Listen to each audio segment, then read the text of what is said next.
May gabi mga langga. Habang gahulat ko sa akong anak mga langga kay gadula-dula pa man siya mga langga no. Mag-real talk ta mga langga. Pero pasensya na dahil mo sa akong tingog kay medyo gisubawan din yung auntie. Kaya ani naman jud ni kay mag-winter naman daw ang Qatar. So ano na siya? Nanang mga sign sa mga sipon. Mao na ni siya, mao na ni Ron. Naday ko gahulat sa akong anak mga langga na sa punuan sa kahoy. O mag-real talk ta mga langga about sa asawa. Daming interesado no. Kani bitaw mga asawa mga langga no, mura tagkuan ba, mura bitaw tag maestra. Kanang maestra nga wala ka pasar sa board exam ba. Literal na dyan na sa mga asawa mga langga nga magsermon sa mga bana. Di ba? Kani po mga bana mga langga, mura po nislag ka ng singan ani mura estudyante.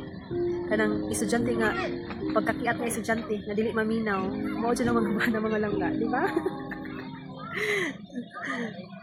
Tinuod no. Saon na lang ang mga bana di maminaw, mga badlungon, murag mga estudyante. Sige na kay kana ang murag lami na jud kay uli kay duka na. Bye mga langga.